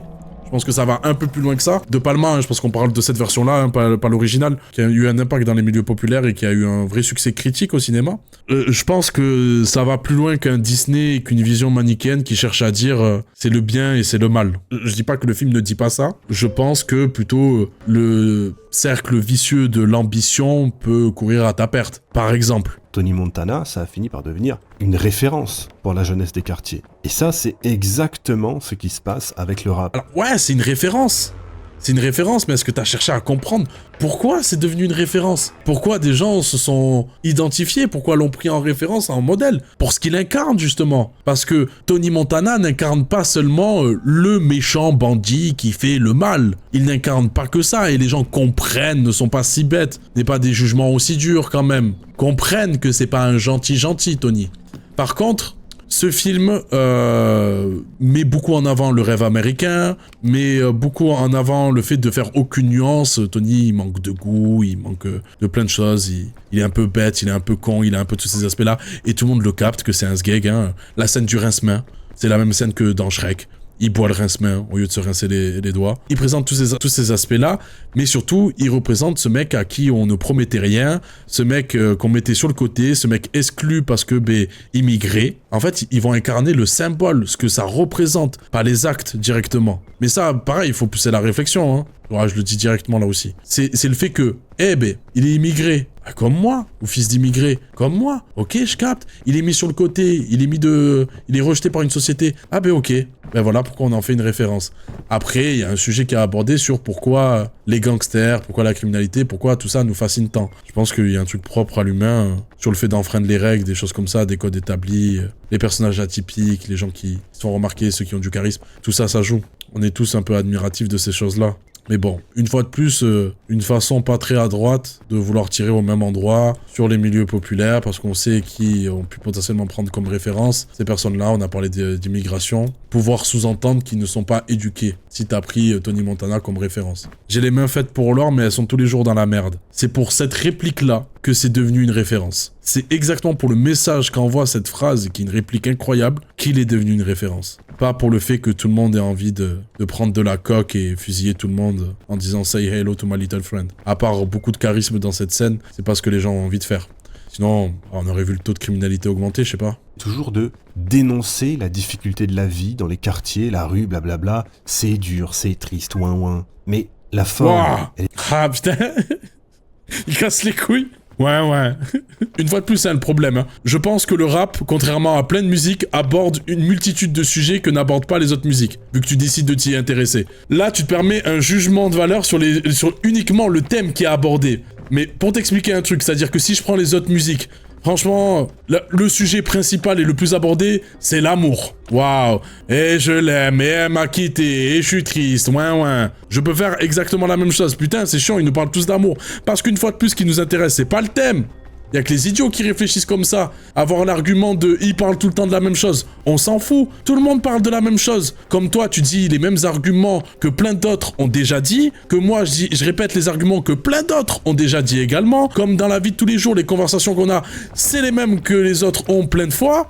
On parle tous des mêmes choses. Ce qui est important, c'est la manière de le faire. Et je te reconnais un point, c'est que t'as ta manière de l'exprimer, le sujet. C'est ça qui est bien. Et le rap, c'est pareil. Donc venir dire la rue, ouais, machin, baisse ta mère. Elle est tellement séduisante qu'au lieu de dénoncer, ils ont fini par admirer. Et c'est pour ça que le rap a un impact si négatif sur la société. C'est une musique qui s'adresse à des jeunes qui reçoivent ces morceaux comme des purs shots d'adrénaline, d'émotion, et qui bien souvent prennent que très peu de recul par rapport à ce qu'ils entendent. D'où l'importance d'apprendre à connaître la musique, l'art. Là, une fois de plus, c'est quelque chose que j'aime pas comme argument, parce que on l'entend très souvent. Alors, il y a un côté très grandiloquent, très hyperbolisé, sur le fait que c'est ça qui détruit la société. Les mots sont forts quand même, si je peux me permettre. Mais c'est le truc de faire du rap et de le pointer du doigt comme étant le responsable de ce qui ne va pas. Ou du moins ce que tu estimes ne pas aller. Et on peut pointer plein de choses du doigt. Moi, je peux pointer le fait que un connard comme toi, en vrai, c'est ça qui fait que la société ne va pas. Je peux le pointer du doigt. Mais en réalité, c'est pas ça. Et le rap, c'est la même façon. Est-ce que c'est le rap qui est responsable de tous les méfaits? Parce que forcément, oui, je reconnais que le rap aborde des sujets, a des thèmes comme la criminalité, a tout ça dans sa musique. Je vais pas faire le menteur. Et des fois, a des façons de transmettre des messages qui sont plus complexes que dans ce qui est dit directement. Rimbaud transforme l'électeur en drogué. En fait, c'est là le truc, c'est que si je pointe du doigt le rap comme responsable, je pointe les films de Scorsese, une fois de plus. Je pointe l'Attrape-Cœur, ce bouquin, comme responsable, également, de ce qui ne va pas dans ce monde. Et je pointe toutes les œuvres culturelles qui ne sont pas dites morales ou qui ne correspondent pas à ma morale. Même si très souvent, en vrai, si on doit être honnête, quand bien même il y a un thème qui peut être délicat ou sensible, très souvent on amène un sujet moral. Alors que je trouve que l'art n'a pas le devoir d'être forcément moral. Est-ce que ce qui pas plus à pointer du doigt, c'est justement la candeur des plus jeunes? Parce que quand tu grandis, bon, visiblement, toi, t'as un peu de mal, mais t'as l'air assez grand quand même. T'as eu le temps de faire 7 ans d'études en musicologie. Quand même, je pense. On peut pas non plus tout mettre sur la question de l'âge, hein, des fois. Des fois, c'est autre chose. Mais est-ce que c'est pas plus l'influençabilité qui est plus présente chez les jeunes qui a pointé du doigt, qui a pointé du doigt et qui, du coup, est à accompagner, à mettre en garde, à signaler, je sais pas, frère, à faire des messages de prévention sur ça, plutôt que de vouloir réduire l'art. Si on pointe du doigt le rap pour ça, il y a tellement d'œuvres, tellement de choses qu'on devrait enlever. Le problème, c'est qu'il a décidé de faire du problème de sa vie une seule chose. Il a décidé de pointer du doigt uniquement au même endroit, et il y croit. C'est ça le problème. Alors que c'est même pas toi directement qui pense ça. Et d'ailleurs, il y a pas longtemps, j'ai fait une vidéo sur des bobos gauchos qui ont formé une sorte de club d'écoute d'albums de rap, et ils s'en sont pris plein la tronche de la part des Noirs et des Arabes sur X. Pourquoi? Parce que, selon eux, ces bobos... Même les Blancs, ils sont venus les allumer, ils sont venus dire « Ah oh, on n'aime pas ». Qui prennent le temps, qui prennent le recul pour écouter un album de rap comme des Blancs, selon leurs propres termes, eh ben ça leur est insupportable. Parce que le rap, pour eux, c'est pas un truc de blanc. Ça ne leur appartient pas. Parce que ces blancs, ils ne connaissent pas la souffrance des quartiers. Ils ne savent pas ce que c'est. Et c'est de l'appropriation culturelle de s'intéresser à l'art des Noirs et des Arabes de France. Comme si, d'ailleurs, les petits blancs de campagne avaient des leçons de misère à recevoir de la part des racailles subventionnés. Ouah, tout ça Sans être un connard. Vous pensez que je peux atteindre l'eau? Moi, je pense pas. Racaille subventionné, c'est quoi ça? Ces gars de quartier qui se plaignent alors qu'ils reçoivent des aides. Ça devient ridicule sa vidéo là. Ouais. En fait, moi je peux citer un artiste comme Kerry James dont ses textes ont pour vocation justement de dénoncer plein d'injustices sociales et sur tous les aspects. Et dans plusieurs morceaux, justement, il parle de la misère commune qu'il y a entre les personnes habitant dans des campagnes et les personnes habitant dans des milieux populaires type banlieue. Il parle énormément de ces sujets-là. Il a un feat avec Orelsan, ça pourrait te faciliter peut-être l'entrée, qui justement où il a plusieurs lignes à ce niveau-là. Là, ce qu'il cherche à faire, en fait, c'est de hiérarchiser la misère ressentie par les personnes vivant en campagne et les personnes vivant dans des quartiers. Déjà, il y a des souffrances qui sont très similaires et il y a des choses qui... Il veut faire le colorblind. Le truc est là. C'est que, sur le papier, je suis d'accord avec toi, on est des êtres humains et on n'a pas à faire la différence entre un blanc, un noir et un arabe. Mais la réalité, c'est que dans ce monde, les gens ne font pas les aveugles face à leur... Et que ça a des impacts. Et que, malheureusement, pour préserver cette domination-là et préserver cette discrimination-là, ce racisme, on refuse de faire des statistiques. C'est interdit légalement de faire des statistiques qui pourraient lier l'ethnie ou des croyances ou des choses comme ça. Parce que ça mettrait trop en évidence certaines choses. On joue le jeu de justement de dire on est tous les mêmes, on est tous égaux, etc. Donc, la misère que vit un noir et un arabe sera jamais la même qu'une personne blanche peut vivre dans cette société. En France, je connais pas le monde, mais bon, ça veut dire qu'en général, c'est plutôt pareil. Et la misère que vit le campagnard, si on doit parler que financier, oui, il la connaît, c'est réel, comme je t'ai dit, il y a des artistes qui en parlent justement. Par exemple, tu sais ce qui peut créer la violence aussi, hein, le manque d'infrastructures. C'est un facho lambda en RP musicologie, ouais, clairement. Le manque de considération de l'État, les difficultés financières, le manque d'infrastructures. Ah, c'est une remarque de raciste, en vrai, c'est une remarque de facho. Ça permet un jugement. Prétendre ne pas souffrir d'une misère malgré des subventions, c'est quelque chose dont on devrait être fier et heureux, justement, d'avoir des aides sociales, d'avoir tout ça en place. Et des trucs qui, économiquement, servent le pays, hein, de mettre ça en place. C'est pour ça que ça existe. C'est pas juste par bonté de cœur. C'est pas quelque chose qu'on devrait pointer du doigt comme si certains étaient privilégiés. Si t'as le droit à ces aides, c'est parce que ça va pas. Une fois de plus, hein, personne est heureux et la ramène parce qu'il est au RSA. Vivre avec 400 balles, c'est pas une vie. Personne est heureux de ça. Et c'est ça qui crée la violence. Le manque d'argent. La blanchité à l'état pur. En fait, clairement, là, on est face à une personne qui, si jamais tu regardes la vidéo, jeune érudit, le contrat raciat de Charles Miles, c'est un philosophe. C'est bien sûr un argument d'autorité. Hein. Peut être très intéressant pour que tu puisses prendre en connaissance certaines notions comme la blanchité et comme l'ignorance blanche. L'ignorance blanche, c'est tout un système qui est mis en place pour entretenir les réalités discriminantes et racistes qui existent au sein d'un système. Le racisme systémique qui est sans cesse rabâché et répété par la gauche et qui doit sûrement t'agacer. C'est une possibilité. Mais avant d'émettre un jugement alors que tu t'es pas renseigné sur le sujet, lis un bouquin, lis par exemple ce livre, apprends les notions, comprends le sujet, et après, comprends s'ils sont juste relous ou s'il y a un truc un peu intéressant à creuser quand on parle de tout ça. Ben, chercher un emploi ou chercher un logement, ben, c'est pas toujours la même chose. Pour les mêmes préjugés que t'as. Ils sont peu éduqués, plus sujets à la violence.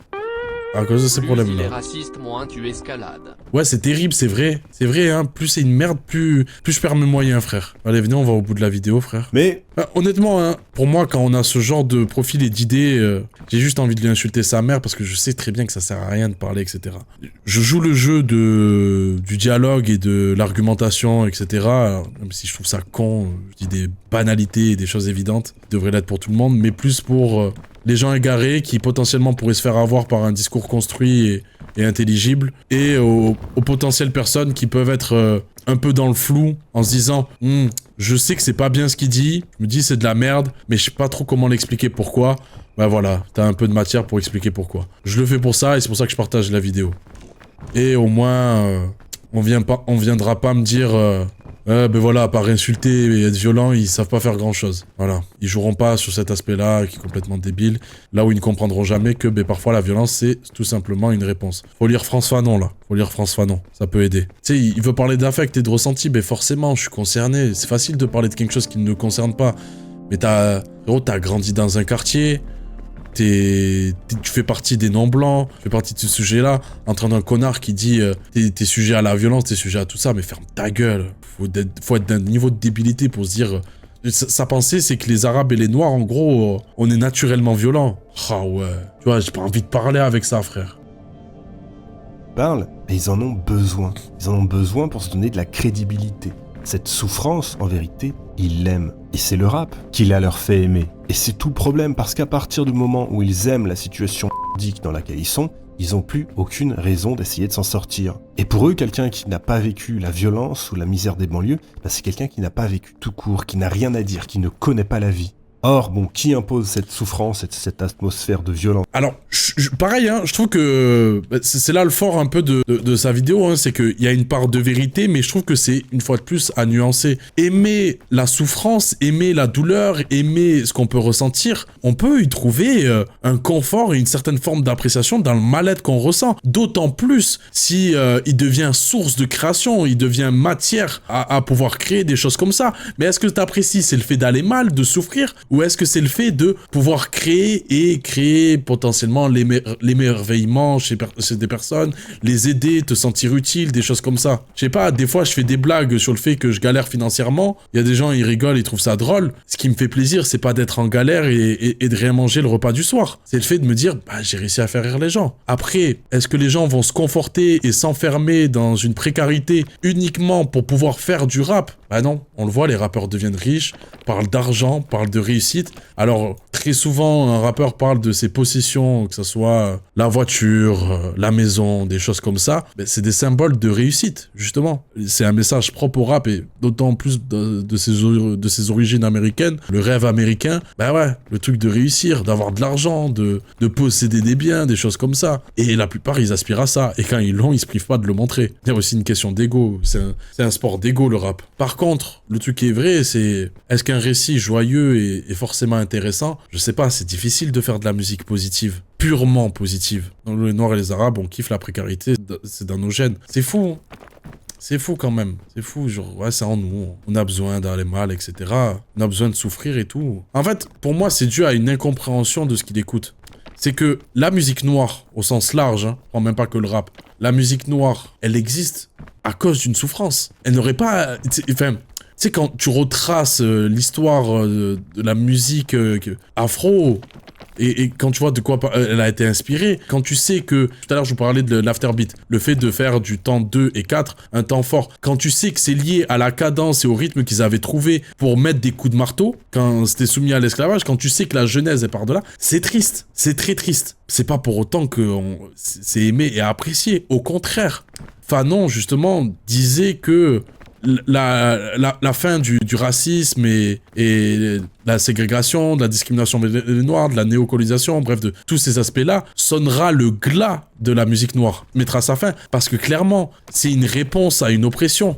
Comme tout à l'heure, quand il parle de Noir Amer et qu'il dit les Blancs ne peuvent pas comprendre, ne peuvent pas s'intéresser. C'est pas ça. C'est pas ça le sujet. Noir Amer, ils ont pas été critiqués à ce niveau-là. Ils ont pas été critiqués sur le fait de vouloir s'intéresser et comprendre cette musique. Au contraire, on ne demande que ça, justement. C'est le fait de justement comprendre que cette musique, c'est en réponse à la blanchité. C'est une musique qui existe en réponse à un système qui oppresse des personnes. C'est pour ça qu'elle existe. Et c'est pour ça qu'elle a trouvé sa place en France. C'est que très rapidement, elle n'est plus seulement devenue la musique des Noirs, mais elle est devenue la musique des non-blancs et par extension, la musique des gens opprimés, mis de côté, rejetés par cette société. Mais si demain, il n'y a plus de place à ça, ben oui, il n'y a plus de raison à ce que ça existe. Et ça, tout le monde le souhaite. Il serait capable de dire qu'on devrait remercier les colons pour ça.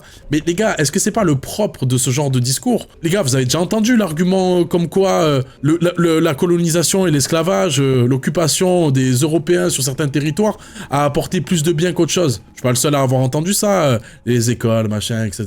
On les a entendus, ces arguments. Là, c'est le même principe. Tu vois, il serait prêt à amener cette chose-là. Là, on est sur le discours de Soral, comme quoi, on est sur un truc complotiste, comme quoi le rap, il a amené à endoctriner la jeunesse. On est sur des théories du complot comme les Illuminati, en fait. Je vais répondre très simplement et je vais citer Desmond Routy. Si c'est grâce à la colonisation que je peux jouer du synthé, laissez-moi fouetter ces blancs et je leur apprendrai à jouer du djembé. Voilà. Y a pas plus simple, frère. Ce qui est reproché à Noir Amer, c'est pas le fait qu'il s'intéresse. Ce qui est reproché, c'est un schéma qu'on voit très généralement. Parce qu'on ne peut pas nier. Quand tu peux comprendre quelque chose, parce que tu l'as vécu, parce que c'est proche de toi. Il n'y a pas de mal à dire qu'on ne comprend pas quelque chose parce que justement, c'est pas proche de nous. C'est très mal placé de venir voir une personne endeuillée à cause de la perte d'un proche alors que toi-même, tu n'as jamais vécu cette situation. Tu ne sais pas ce que c'est.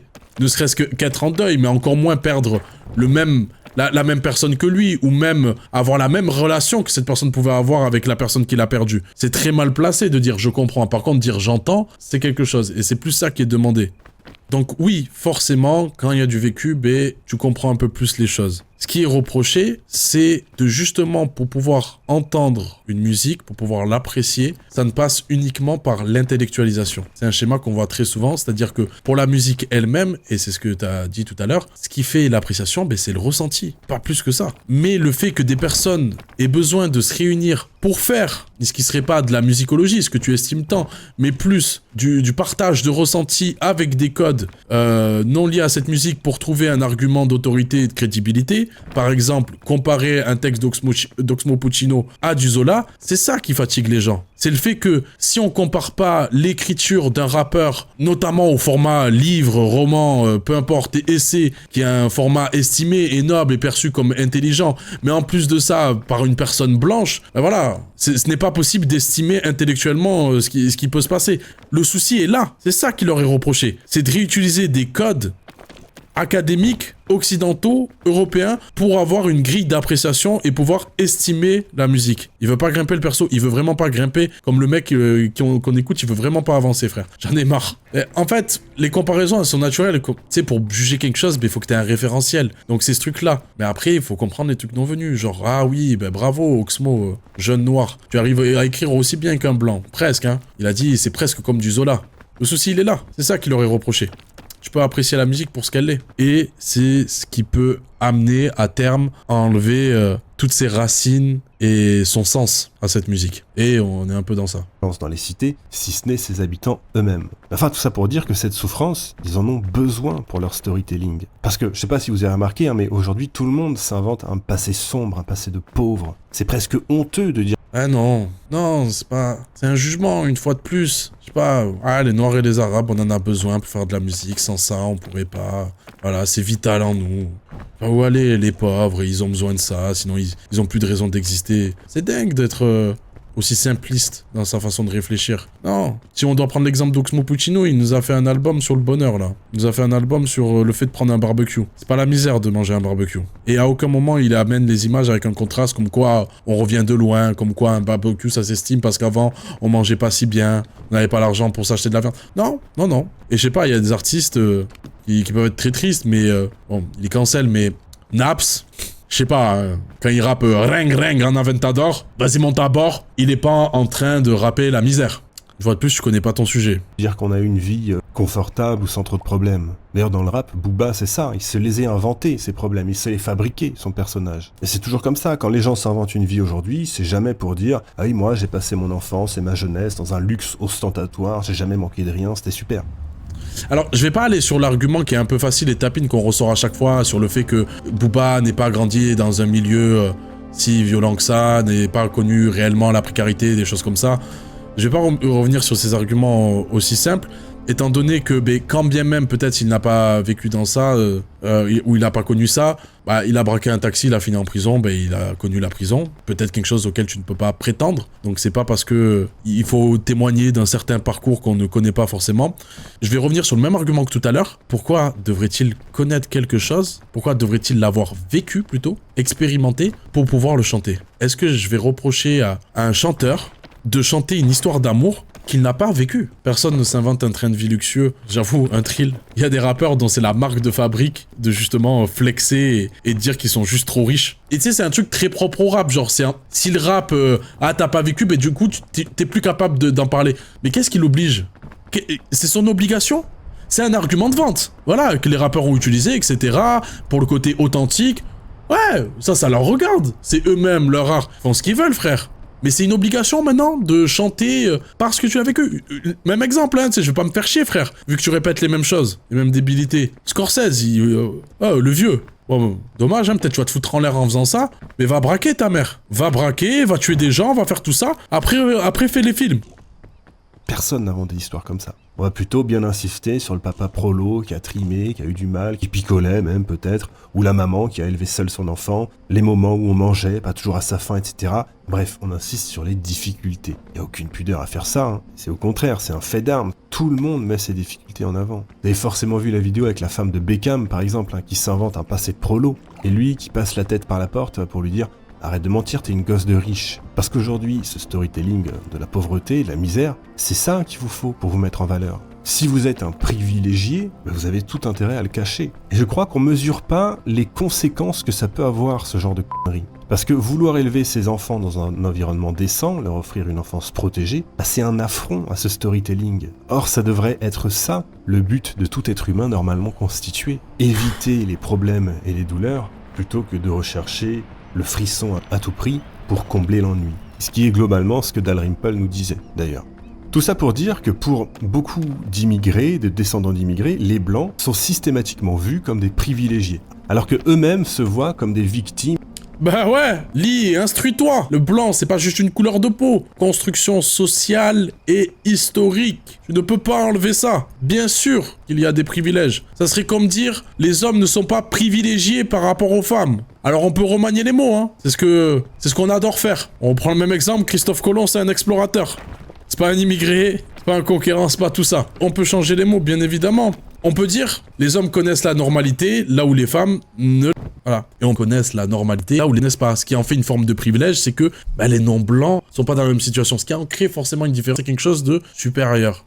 Qui crée forcément des avantages, qui ne devraient pas être plus comme tel.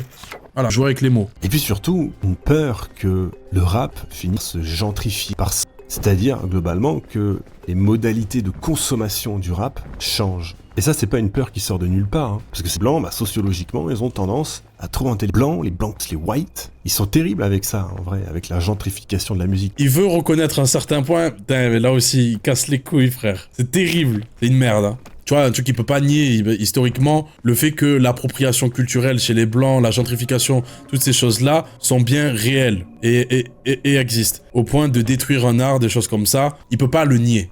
Sauf que avant de parler d'appropriation de choses comme ça, il te dit les blancs ont tendance à toujours tout intellectualiser. Mais en fait, ce qu'il faut comprendre, c'est que intellectualiser, c'est pas rentrer forcément dans votre prisme qu'est pour vous l'intellectualisation. C'est pas parce que on prend des carnets et des notes, comme à l'école, établi sur des codes clairement occidentaux, l'école, construit sur ces formats-là, que ça veut dire que c'est intellectuel. Intellectualiser, c'est pas ça. En fait, les noirs, ils ont pas entendu les blancs pour intellectualiser ce qu'ils font. Ils ont pas besoin de vous pour ça. Mais bon, peut-être ils ont pas de cerveau, je sais pas, peut-être. Je fais des conclusions un peu trop hâtives, je fais des raccourcis. Pardon, désolé, j'ai cru comprendre ça. Regardez aujourd'hui le rock, le métal, c'est vraiment un truc ringard, un truc de trentenaire, de quarantenaire, un peu has-been et bien rangé. Le jazz, n'en parlons même pas. C'est classé comme de la musique de bourgeois, sociologiquement. Et enfin, c'est vrai, le blanc a tendance à trop intellectualiser et à ringardiser les choses. Un cadeau pour mon ami qui est le titre de la Palestine, t'entends putain? Merci Ozen pour le sub, merci beaucoup pour le sub offert. Non, il a pas tendance à trop intellectualiser. On se charge nous-mêmes d'intellectualiser, même trop intellectualiser. Moi, j'estime qu'on n'intellectualise pas trop quelque chose. Hein. Par contre, l'intellectualiser dans des codes qui ne sont pas propres à un genre, ça oui. Ça, c'est propre au blanc, ouais. Ça, c'est propre au blanc de ne pas vouloir comprendre que sa façon de faire, c'est sa façon de faire. Que même s'il a grandi comme ça, si l'école lui a appris une certaine façon, son éducation, ses parents, tout ce que tu veux lui a appris de faire quelque chose comme ça, c'est sa façon de faire. C'est comment il a grandi, c'est son prisme à lui. Une fois de plus, le blanc et tout ce qui incarne la blanchité, construction sociale, historique, n'est pas un point de vue neutre et non orienté. Sans déconner, c'est la meilleure chose qui pourrait arriver à ce monde. La gentrification et la ringardisation du rap. Parce que vraiment, le rap, ça dure depuis trop longtemps. Il faut passer à autre chose. J'ai pas besoin de contre-argumenter par rapport à ce truc-là, vu la vision qu'il a et du fait qu'il part du principe que culturellement, le rap est néfaste aux êtres humains, c'est normal qu'il souhaite sa gentrification afin que la musique en perde son charme. C'est normal qu'il souhaite ça. Un avis de trou du cul, si on me demande? Oui, totalement. Et c'est surtout parce que les valeurs qu'il véhicule sont excessivement néfastes. Cite-moi des valeurs. Non, parce que c'est un raccourci quand même assez extrême. J'écoute ce que tu dis, et les mots ont un sens. Parler de thèmes abordés pour directement ensuite y associer des valeurs, c'est quand même un raccourci énorme. À aucun moment, je t'ai vu parler des valeurs qui pouvaient être potentiellement dégagées des morceaux. Je t'ai entendu dire qu'ils pouvaient romantiser... Donc ça, c'est une interprétation, et que potentiellement, les gens apprécient cette musique parce qu'ils la romantisent. Donc là aussi, tu remets en question l'interprétation que certains peuvent faire de cette musique. Par contre, à aucun moment, je t'ai vu illustrer ton propos pour expliquer en quoi le rap pouvait avoir de mauvaises valeurs. Donc tu m'excuseras, hein, je me permets juste de te le faire remarquer parce que... Ah, je suis dans une plante qui pique. Arrête. À aucun moment, je t'ai vu expliquer ça. Tu m'excuseras, je suis un peu perdu là. D'ailleurs, je voudrais vous faire remarquer un truc, c'est que si déjà l'auditeur de rap est un auditeur de seconde zone, dans le sens où il écoute une musique qui ne le concerne pas, et ça, c'est pas mes mots, hein, c'est bien les mots des auditeurs de rap eux-mêmes. Et c'est quelque chose qui revient très souvent, ça ne vous concerne pas, c'est de l'appropriation culturelle, etc. Mais bref, quand les blancs se mettent à faire du rap, ils ont leur catégorie à part. Le rap de blanc, le rap de Yankee. Et ce rejet du blanc, et culturellement, il est très marqué dans les musiques noires. Parce que c'est pareil dans le jazz, on parle de jazz de blanc. Donc il y a une ségrégation culturelle, mais qui est d'ailleurs jamais imposée par les blancs. Il faut quand même le noter, ça. Parce que par opposition, les musiques blanches, elles ne ferment pas, ou disons plutôt qu'elles ne ferment plus, ce serait plus correct, la porte aux noirs. Waouh.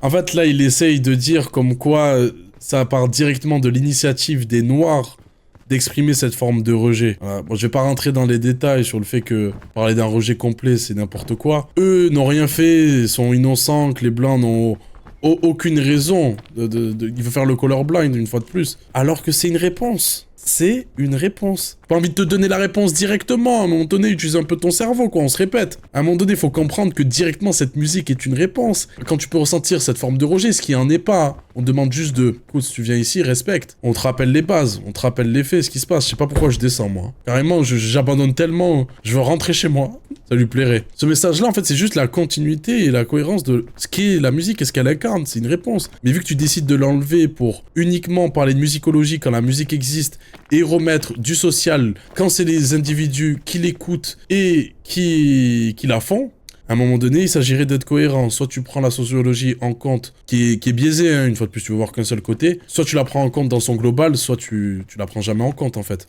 Non, c'est pas cohérent. Changer le référentiel de jugement et de comparaison quand bon te semble, c'est un non-sens.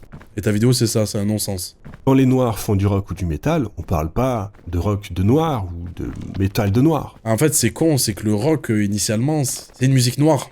Et ouais. Ils sont les bienvenus. Ils sont même célébrés en général, tellement ils sont rares, justement.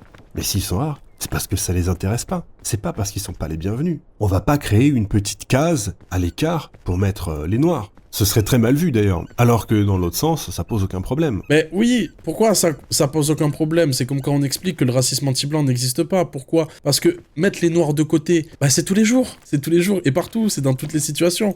C'est pas que la musique. Mais vu que le pauvre blanc, on lui dit, écoute, dans cette musique, tu vas apprendre à t'essuyer les pieds sur le paillasson avant de rentrer dans la pièce, il le vit mal. Parce que tout lui est dû. Tout est contrôlé. C'est lui qui gère, c'est lui qui fait, c'est lui qui décide de qui on discrimine, de quelle façon, de qui on accepte, dans quel groupe, qui est tel groupe. C'est lui qui est le chef à la base. C'est lui le décisionnaire, ou du moins la personne qui bénéficie des gens qui ont été décisionnaires. Contexte social et historique une fois de plus. Mais visiblement, vu que c'est trop dur d'avoir un endroit, un espace qui a été créé justement pour créer un lieu dans lequel ces personnes rejetées puissent s'y retrouver tranquillement, voilà, sans avoir tous les problèmes qu'ils rencontrent au quotidien. Vu que c'est trop compliqué pour le blanc de se dire « Ah merde, ça m'appartient pas, c'est pas à moi », le souci il est là. Tu peux pas faire du parallélisme et dire, voyez là, les noirs ce qu'ils font en rejetant les blancs, c'est exactement ce qu'ils reprochent aux blancs de faire, alors que on devrait être tous les mêmes, tous égaux. Mais gros, quand le monde entier te fait comprendre que t'as pas ta place, que du coup, tu crées une place dédiée, là où tu peux te sentir bien et confortable, et que le mec vient pour potentiellement faire les mêmes choses qu'il a fait partout dans le monde, t'as envie de le préserver et de le protéger. Bien sûr que sur le papier, tout le monde a envie d'être réuni en mode peace, love and unity, une des valeurs du hip-hop, hein, si jamais, vu que tout à l'heure t'en parlais. Bien sûr que tout le monde a envie de ça à la base, mais on met des conditions, parce que on veut pas répéter le même schéma qui se passe partout ailleurs. La gentrification, la susceptibilité des blancs. En fait, c'est ça le truc, c'est que vu qu'ils ne le vivent jamais, et vu qu'ils ne comprennent pas ne serait-ce que le quart de ce que les noirs pourraient vivre, par exemple, je dis noirs pour faire plus simple, hein. Ils prennent tout comme un affront et comme quelque chose de violent, etc., alors qu'il s'agit d'une réponse. Si tu ne te faisais pas chier, si tu ne faisais pas de mal, voilà, eh ben il y aurait pas tout ça. Ah mince, tu prends tarif pour tout un groupe de personnes, alors que toi t'as rien fait? Bravo. Ça doit être relou, hein. Ah ouais. Ah, les blancs, ils gentrifient, ils intellectualisent trop. Ah, ça doit être relou d'être mis dans le même panier que ces blancs-là. Mince, horrible. Imagine après quand t'es mis dans le même panier que les criminels. Ah, c'est autre chose, hein. Eh oui. Un autre truc à observer, très souvent, la discrimination envers les non-blancs est faite vers le bas, vers des choses négatives. Très souvent, les blancs vers des choses positives. T'imagines dire, t'as la capacité de te réapproprier quelque chose et de faire oublier toutes ces racines. T'imagines la puissance que c'est? C'est pas quelque chose de faible, tu vois? C'est pas tu voles, t'es pauvre, tu pues, tu vois? Des clichés racistes comme ça. C'est une discrimination vers le haut. Le blanc se plaint de ça. Il voudrait quoi? Sentir mal parce qu'on lui reproche de trop intellectualité? Je reprends ses dires. Waouh, mon Dieu, c'est horrible. Oh, tu mets que du sel et du poivre dans tes plats. Waouh. Oh mon Dieu, quel racisme vis-tu? En conclusion, tenir ce genre d'argument, c'est être fragile. Oh, tu sais pas danser? Oh mon Dieu, comment tu fais pour vivre avec ça? Quand on parle de rap de blanc, ça pose pas de problème. Et c'est les mêmes ensuite qui viennent chouiner à la discrimination. Alors que... On parle de rap de blanc. Le rap de blanc, c'est pas une esthétique. C'est pas des sujets en particulier. C'est pas une façon de rapper, un exercice, une signature vocale. C'est pas ça le rap de blanc. Le rap de blanc, c'est parce que forcément, on ne dissocie pas la sociologie quand ça nous arrange. C'est que très souvent, le blanc va grandir dans un contexte, dans un milieu avec un certain nombre de valeurs. Et c'est quand ce rap-là correspond à ça. Ce qui fait qu'il peut avoir du rap de blanc fait par une personne non blanche. À un moment donné, il suffit juste de comprendre cet élément-là. Il y a des rappeurs blancs à qui on ne parlerait jamais de rap de blanc. L'Esram, je pense pas qu'on parle de rap de blanc. Et c'est pas un reproche, hein. On le rappelle pour expliquer de « Eh ben mec frérot, regarde ce que tu fais ». Mais c'est pas un reproche parce que ça se comprend. Regarde où t'as grandi, regarde dans quel système t'as grandi, dans quel monde tu as grandi. C'est normal que tu rappes ces codes-là. T'as raison, pour en revenir à la musique classique, elle ne met pas de barrière à l'entrée par rapport à la couleur de peau des gens. Elle n'essentialise Oui, d'accord, ouais. Réécris l'histoire aussi. pas ses auditeurs. Mais elle essentialise pas. Tu te permets de sortir des termes comme ça alors que tout le long de la vidéo, c'est ce que tu as fait. Je suis désolé, mais non, le rap, ça n'en fait pas partie. Le rap, c'est le McDo de la musique. Oh, ferme ta gueule, c'est bon, il m'a cassé les couilles.